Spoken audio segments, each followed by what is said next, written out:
How's everybody this morning? Can you hear me? I gotta wear a lot of hats today. I know you can't see them, but I got a bunch of them on. Anyhow, we're gonna let the kiddos, the buckaroos, go upstairs. That's 8 and under. 8 and under can go upstairs with B. And the rest of y'all get to hear me jabber on for the next 30 minutes. How about that? If you can see, I went ahead and put up the verse we're going to be kind of talking about today, but that's where we're going to be for a little bit. We're going to have a couple of more verses that we're going to get to. They're going to kind of be references and quick. So if y'all want to go ahead and turn there or just look up on the screen, it'll be there. Before we get going, let's get started with a word of prayer. Dear Lord, I thank you for the day. I thank you for the beauty of it. Lord, I thank you for the dry week that we've had where we can do some of the things that us country people, agriculture people have to get done. Lord, I pray that you'll send the rain when we need it and hold it off when we don't. Lord, this morning we just want to give you glory and praise and thanks and honor and just everything, Lord, that we can't praise you enough. We can't give you glory enough for what you need, Lord. But this morning we give it to you. We give you everything. And just pray that you'll speak to us this morning and just open your word to us so we can understand it, maybe put it in our hearts and carry it with us throughout the week, throughout our lives. In your name I pray. Amen. So, this week I ran across this verse, and it was at the end of a bunch of verses. And so, if you get time, this is about a third of the way through the Sermon on the Mount. So, if you look in Matthew chapters 5, 6, and 7, is considered the Sermon on the Mount. This is Jesus' sermon, and he was talking to a big crowd of people. And those 3 chapters are the whole sermon.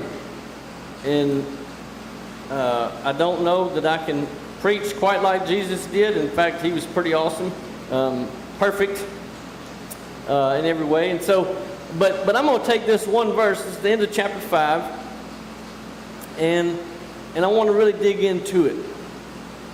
And before I get to it, I want to talk a little bit about perfect. Perfect is a word that we use on a regular basis. We use it almost daily. A lot of people use the word perfect, and what they use it for a lot of different terms, a lot of different ways. You know, that thing is perfect, that animal is perfect. You know, I have a perfect horse or a perfect cow, or we was talking about showing this morning with some people, and you know, we like to think our heifers or steers that we're going to show are perfect. They look perfect, and you know, you always have a grand champion at a show, and so everybody thinks that, you know, that's perfect or whatever, and in reality that it's not perfect. It's flawed in some way, shape, or form. And so we use the term perfect, but it doesn't mean perfect. The way we use it, it doesn't mean perfect. You know, if you think about it,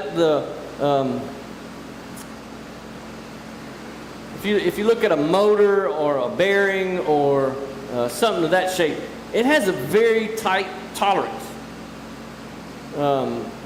You know, round things that go into other round things that work on motors, and everybody knows about their tractors and their 3-point lifts and their front end loaders. That, you know, it's a tight tolerance. Sometimes them pins just go in, and there's just enough room to get that pin in there to hold that thing so it's not shaking all over whenever you're going down the road in your tractor, because then you'll lose your hay bale or whatever. And so, but in reality, if it was perfect, then that pin or that hole or whatever would never wear out. It would never wear out. It would be perfect. And so even the tight tolerances, even the things that we have that look perfect, it looks like a perfect circle or whatever. If it was perfect, then it wouldn't wear out. Y'all like to think I'm perfect, but you know I'm wear out. I'm a wear out eventually. You know, we all kind of think that we're perfect in some way, shape, or form. We have good ideas, what we think is right all the time, right? Nobody likes to think that they're wrong. I'm going to give you the definition of perfect.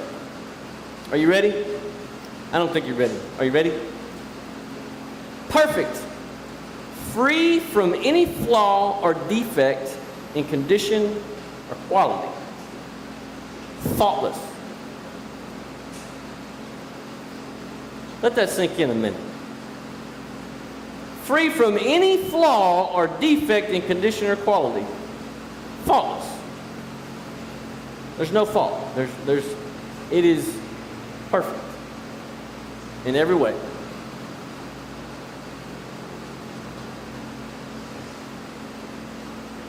Our minds,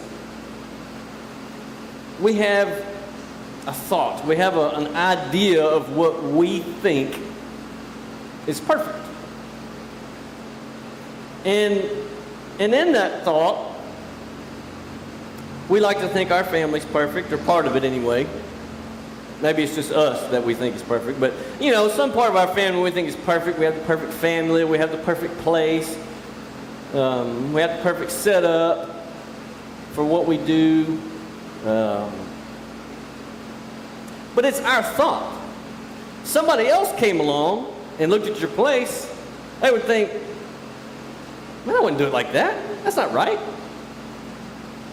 And so everybody has their own idea of perfection, especially when we look at other people's things, right? And so in reality, none of us are perfect because we think everybody else is messed up, right? We all think everybody else is messed up because we're perfect.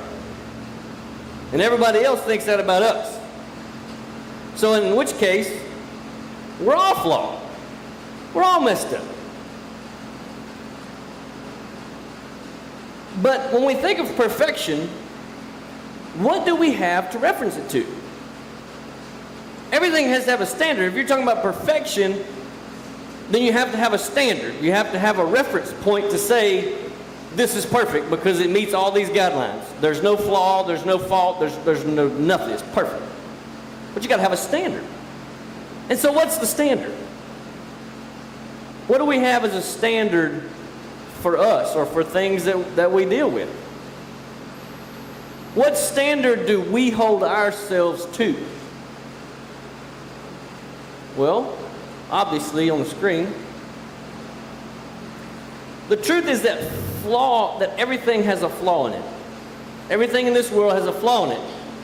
Number one, because we're humans and we're flawed. And so everything that we make or do or fool with is flawed. Some way, shape, or form. It's flawed. We can't make things perfect because we don't know what perfect is. Right? We may say it's perfect. We may think it's perfect. Of course, our places are always perfect. Houses are always perfect, just like we want them, right? Ladies, your house is just like you want it? No. It's probably dirty, like mine. Don't tell my wife I said that. She's not here this morning, so I can say stuff like that. But the truth is, if things were perfect, then nothing would wear out. Nothing. When we get old, and I'm not old by any means, and I don't think anybody else in here is either. But when we get older, I say older, you know, past when we're young, I don't know when that is, because I'm still young. When things get wore out, our knees get to hurting, our shoulders, our elbows, all our joints get to hurting, and man, it gets hard to get out of bed in the morning, and sometimes you got to kind of roll out of bed. You can't just get up and hop down like your kids do. Your kids, they just hop out of bed. They just spring out of bed. They land on their feet and they hit the ground running. And I know that as parents, I'm starting to feel this way. I wish I could do that. I wish I could just jump out of bed. And of course, my bride thinks that I do. But, you know, she doesn't see me roll out of bed because she's still asleep. So I roll out of bed and just I have to kind of stand up slow, and then it takes me a minute to get going these days. But I'm not old. I'm young. But if we were perfect, and if things in this world were perfect, then we wouldn't wear out. We wouldn't wear out because we would be perfect. Everything that we dealt with would be perfect. So here's the standard. Matthew chapter 5, verse 48. But you are to be perfect, even as your Father in heaven is perfect. There's our standard. There's our reference. Our Father in heaven, God, is perfect. That's what Jesus is telling us, is that we're supposed to be perfect. Well, by golly, why can't we be? Because we're human, because we're flawed, because we're messed up. Did you know that in the meat packing industry, since all of us in here, I don't think there's any vegans in here. Is there any vegans in here? People that don't eat meat or vegetarians? I hope not. I'm not messing. I mean, you know, just this cowboy church, we talk about meat because we like to eat meat. Because that's what we raised, right? Beef, it's what's for dinner, right? Anyhow, in the meat packing industry, if you go and you buy the best ground meat that you can buy, I mean, the best ground meat that you can buy. Do you know that there is an acceptable amount of bone that can be in that meat? I mean, I don't want to discourage you from eating ground meat. I mean, it hadn't changed any. In fact, it's probably gotten a little better. But there's an acceptable amount of bone in the highest level of ground meat. I know, probably threw you off your rocker. You think I'm off my rocker. It's true, right? There's an acceptable amount of bone in the meat. Now, it's a very minute, ain't gonna hurt you. Go home and eat a hamburger. It's okay. It'll be fine. But, so even in our world where we think things are perfect, there are imperfections. There are things that we see as acceptable. And yet, we still call it perfect. There's an acceptable loss. There's an acceptable this, acceptable that. Well, acceptable means that it's not perfect. If you use the word acceptable, it means it's not perfect. So our standard, we're moving our standard from perfect, which is God, to acceptable, which is us. Right? And so the things that we think about are perfect are actually not perfect. They're only acceptable. They're what we accept. So we're not perfect because we're only acceptable. And we're only acceptable to God because of the death of His Son.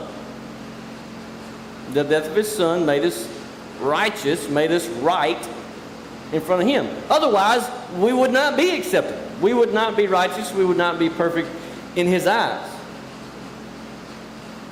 We are only perfect in our own eyes because we don't compare ourselves to perfection, which is God. Am I making any sense? Y'all getting what I'm putting down? All right. Proverbs chapter 21, verse 2. You got time to turn there in your Bible? If you know where Psalms ends, it's just after Psalms, about halfway through your Bible. Flip back a little bit, towards the New Testament. Proverbs chapter 21, verse 2. It says, people may be right in their own eyes, but the Lord examines the heart. So people are right in their own. We think we're perfect. We think we're right all the time. Who in here knows that they're wrong?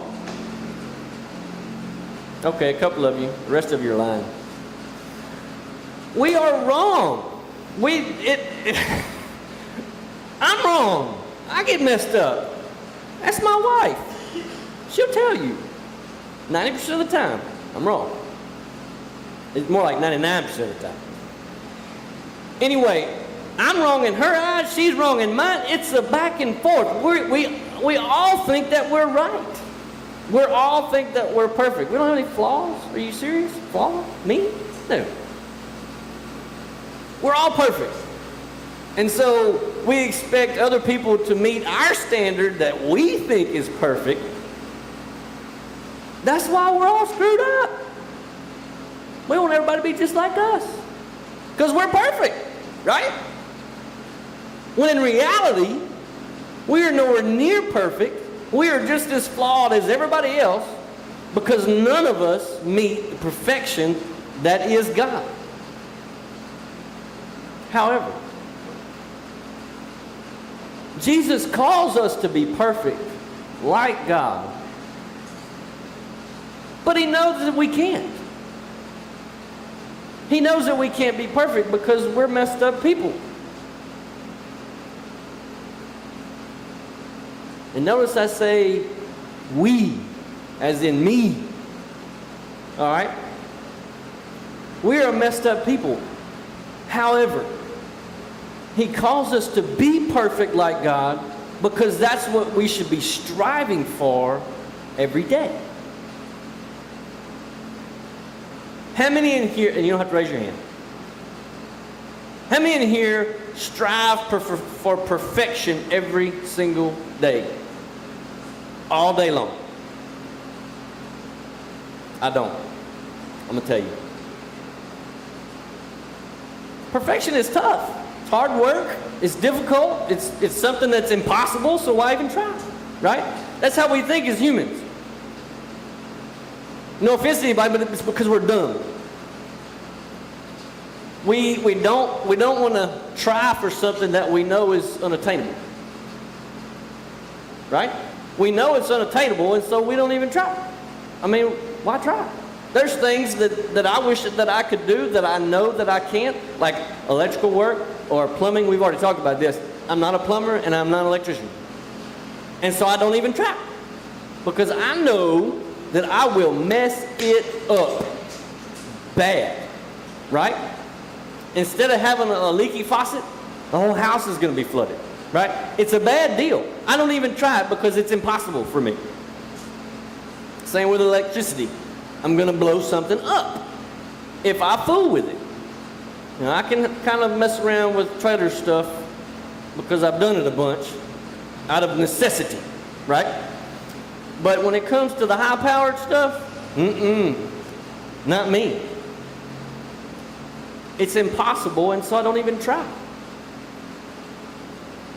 To me, it's impossible. Now, I know there's probably some people in here that probably could wire up a house or wire up a nuclear power facility. And they think that I'm crazy because I think it's impossible. But to me, it's impossible, and so I don't even try it. Why try something that we know we can't achieve? That's the way we think. It's the way we were born. That's what we do as kids. I know, most people in here have kids, and so you see your kids, and what happens when they go to do something that they want to do, but they haven't learned it yet. They haven't learned how. They may not have the motor skills. They may not have the practice or whatever. What happens? They try one time, they fail miserably, and then they say, I'm not doing it ever again. Or they throw a fit. Anybody in here ever throw a fit because they couldn't do something?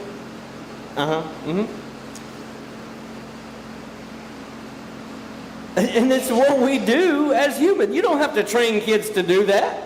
Who in here trained their kid to throw a fit whenever they couldn't do something? Nobody.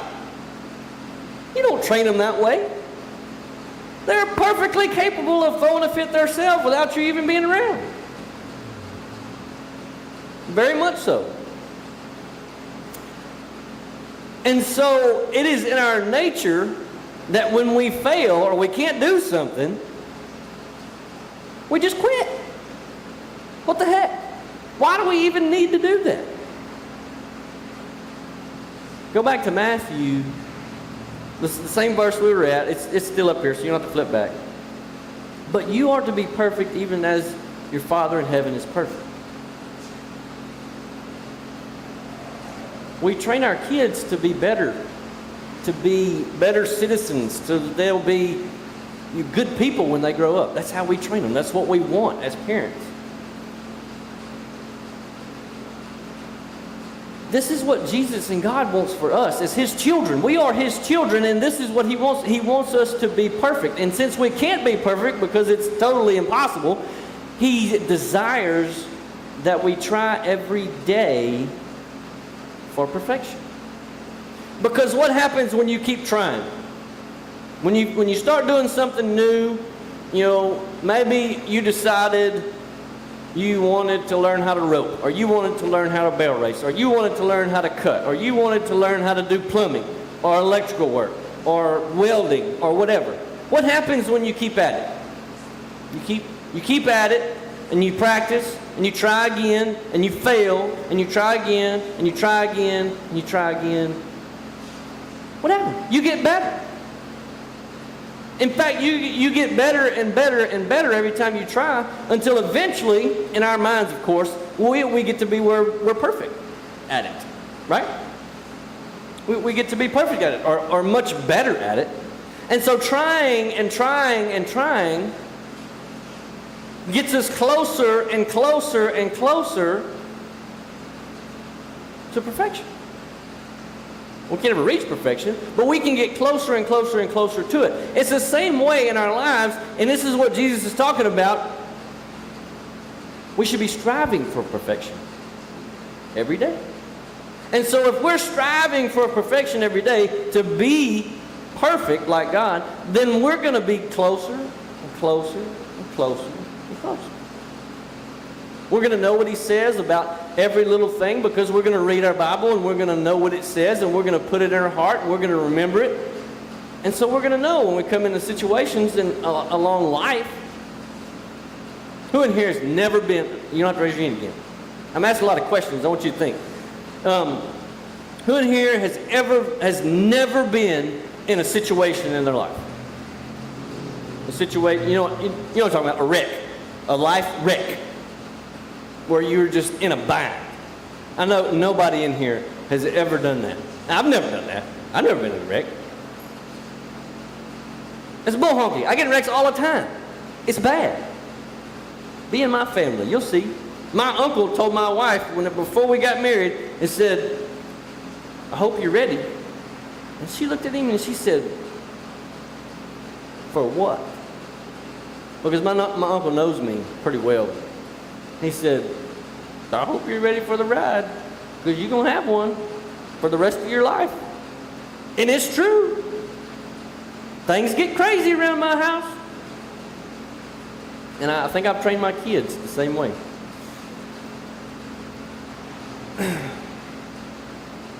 We get in wrecks in our life. Sometimes it's because we did it. Y'all know what I'm getting at? Sometimes it's because we did it. Sometimes we have control over it. But if you know where to turn, and you know where God is at, and you're close to Him in your walk, then it's there. You already know how to handle it. It's just like, and I use roping a lot because I used to rope a little bit. But it's when you rope a bunch, and you rope a bunch, and you rope a bunch, you kind of get used to knowing the little tricks. And I don't know if you know this or not, in the roping world, steers get head tricks.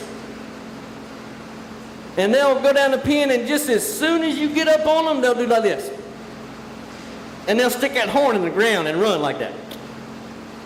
And it's pretty crazy. And it's really hard to rope. But the more you work at it, you learn how to deal with that. Change the angle of your swing a little bit. You get a little closer. Dip your rope a little bit more, and then wham, bam, thank you, ma'am. You got him roped. You go on about your business. Finish your run. Right? So the more that we're in His Word, the more that we're getting into Him and knowing what He wants out of us, whenever those situations that come up with the little head trick on the steer or the little swag in the road or whatever,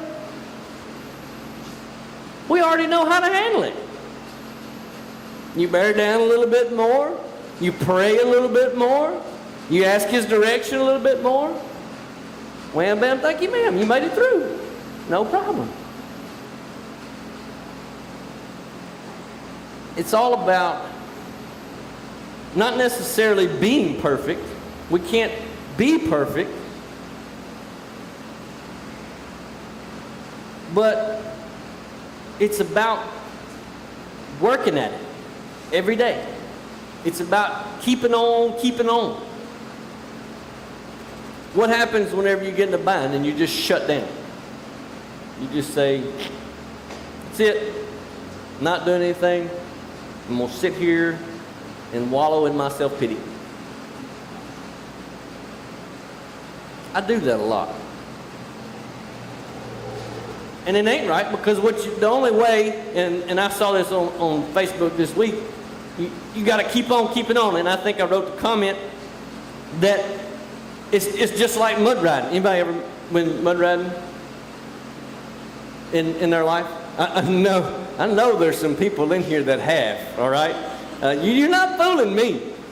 We've all been that age, and you grew up in the country, you've been mud riding before. You get in a bind in the mud, and the minute you let off,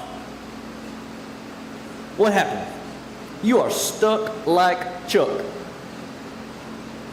But as long as you're moving, you keep the hammer down and you're going to keep moving. Right? You don't let up as long as you're moving. Because if you're moving, you're moving. Well, the same way when we get in life. When we get in a bind in life, we get in a mud hole in our life, what happens? You lay the hammer down and you keep moving. That's what you got to do. When we get in a sticky situation, it's a lot easier to just shut down. You don't burn as much fuel, right? Of course, everybody's worried about fuel. But if you keep the hammer down and you keep moving, as long as you're moving, you're getting progress done. You're getting out of the mud hole. You're getting out of the sticky situation. You're constantly striving to be perfect. You keep on keeping on. Otherwise, you're going to be stuck. You're going to be stuck in the mud. And nobody wants to be stuck in the mud. I got a dozer stuck a while back. That is not fun. Not fun. Anybody got a tractor stuck ever? No, nobody in here ever sticks a tractor. I know better than that.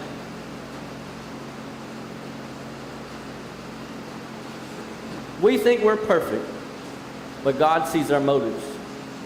Sometimes He has to bring us down a notch or two so that we can see our motives. Sometimes that's those mud holes we get into in life, those wrecks that we get into.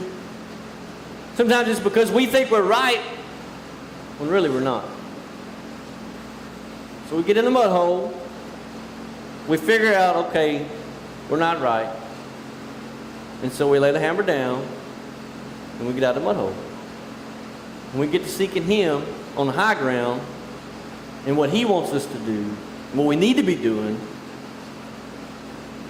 He can see, we can't fool God. We can't get anything past Him, all right? He's perfect. He's all-knowing. He knows everything. It's like parents, like kids. You think your mom and daddy don't know stuff? I got news for you. They've been there and done that, got the t-shirt, at least 100 of them, right? I know some of these parents. And I know that they know because they've been there and done that. So you can't fool God. He knows all that is all. He wants us to be perfect. He knows we can't, but He wants us to strive. He wants us to get there. Every day. But we can't be perfect Look at Romans chapter 3, verse 23. You don't have to turn there. It's just going to be a reference. You might write it down so you can go back to it later. So write it down if you got a pen and paper. Romans chapter 3, verse 23. For everyone has sinned, and we all fall short of God's glorious standard. There's that standard word again. There's a standard that is perfection. We cannot reach perfection because we're messed up and we're sinners. So how can we ever reach perfection? How can we ever be right in front of God? How can we get to that perfection? Is it possible? One way. Romans chapter 3, verse 22. So just above that, it says, we are made right with God by placing our faith in Jesus Christ. And this is true for everyone who believes, no matter who we are. That was pretty simple. Pretty easy. So we cannot be perfect, even though we think we're perfect, because that's how we think as humans. And if we put ourselves up against God, who is perfect, then we're very flawed and very messed up, and we cannot think like Him, and we think everybody else is wrong, right? But in fact, we're all short when it comes to that. We fall short. We cannot be perfect. We cannot be righteous in front of God because He's perfect, and that's our standard. But He sent His Son, Jesus Christ, to die on the cross so that His blood that was shed would pay the price for our sin so that we can be perfect in front of Him. So in essence, the only way to be perfect in front of God is to have faith in Jesus Christ and the fact that He came and He died and He came back to life on the third day. And that His blood covered up the wrongdoing that we all do. Part of that is thinking that we're perfect. Part of that is not allowing others to be not perfect too. We don't allow them to be not perfect. We don't allow other people to have flaws. This thing that Jesus did, He gives us this gift of salvation. It's called grace. A lot of people know about grace just about like a grace period that sometimes we get from our credit card whenever we can't make the payment on the 11th when it's due, but they give you to the 15th to pay it. Right? It's grace period. But grace is really giving something to somebody that they don't deserve. Because we don't deserve salvation. We don't deserve to be right in front of God. We cannot deserve. Deserve is like the worst word ever. Who in here thinks, I'm asking lots of questions today. Who in here thinks that you deserve something from anybody? You don't have to raise your hand. Think about it. Do you deserve something? Do you deserve a better life? Do you deserve to have good kids? Do you deserve money from the government? Do you deserve anything?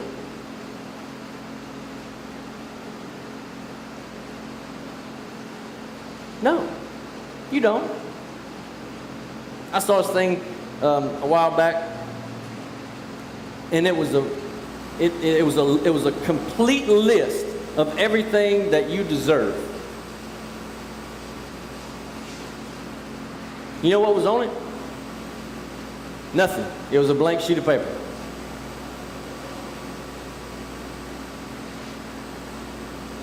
We cannot deserve God's love. We cannot deserve salvation.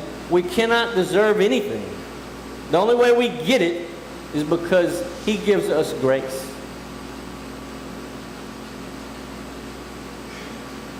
That's it. That's the only way we can afford to be righteous in front of Him, is because of the grace that He gives us. Man, who would do such a thing? Do we do things like that? No, because we're screwed up. We're messed up. Only God does things like that. Because He loves us as people. He made us. So why? Don't you love the things that you make? You make something and you love it. You just think it's awesome. God's the same way. He made each and every one of us individually, on our own. He made us. The Old Testament, I forget where it's at, but it talks about how you knit together in the womb this one person. And He did that for everybody. He made us all, and so He loves us.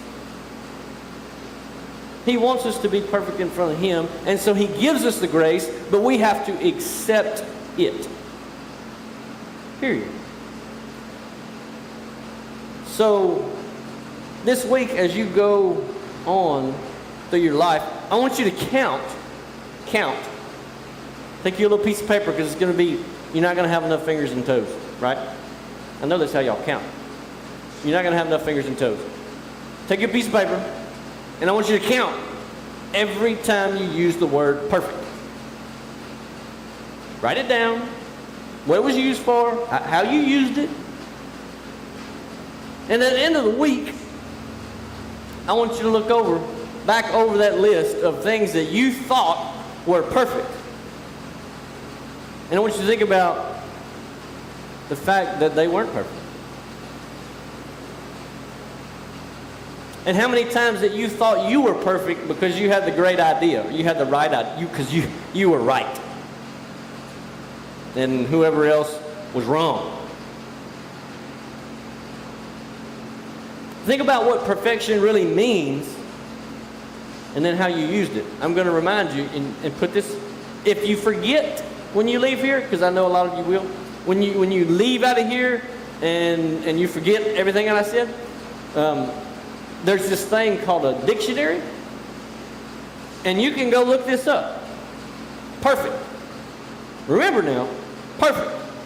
Free from any flaw or defect in condition or quality, faultless. Remember that definition. We cannot be perfect. We cannot be great. Only God is perfect, and He sets the standard. But what He wants from us as His children is to strive for that perfection. Easy, right? We don't have to be perfect, but we have to practice every day, every day, every day. Otherwise, we'll never even take a step forward. We'll never get any closer if we don't practice, right? You can't get better at something you don't know how to do unless you practice. And so you got to practice it every day, every day, every day. And what that involves, what's entailed in that, is reading His Word. You got to know what He says if you want to know how to do it. It's like an instruction manual. And guys, men, I understand that we're men.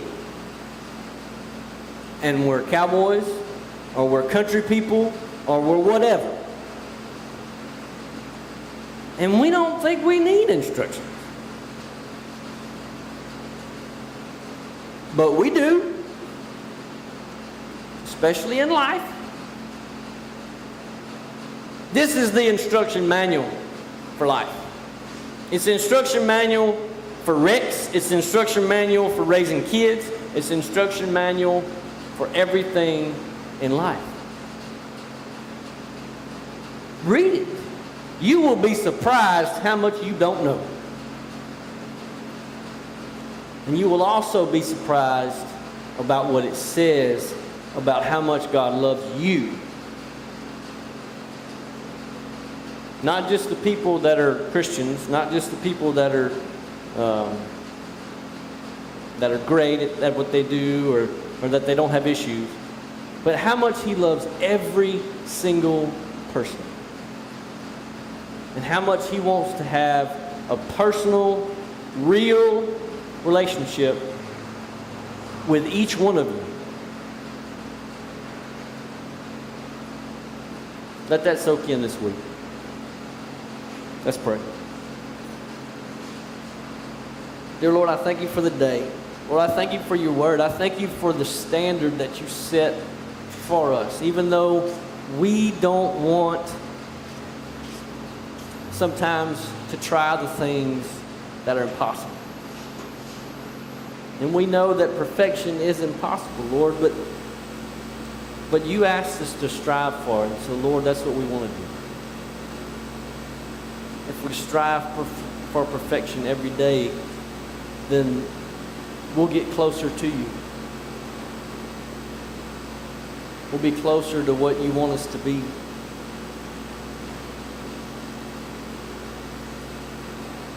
With your heads bowed and your eyes closed, if you're here this morning and you've never accepted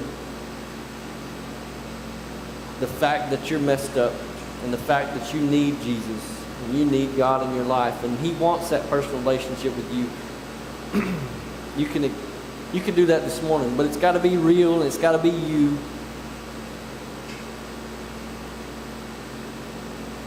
This is not a joke. It's not a laughing matter. If you really want this, then you can say this prayer after me. This is a sinner's prayer. You can say it out loud or you can say it to yourself. And I'll be around afterward if you need to come talk. Say it just like this. Dear Lord, I mess up. I'm a sinner and I know it. I need you in my life. I need you to take hold of my life because I can't do it anymore. Lord, I want to thank you for sending your Son to die on the cross to set me free from sin. Lord, I love you and I'm going to follow hard after you for the rest of my life. Amen. We're going to sing one more song.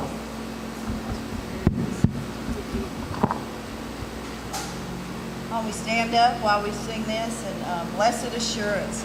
And aren't we excited that we can have that blessed assurance every day of our life, every moment, especially since a lot of us have been through a lot the last few weeks. And so we're just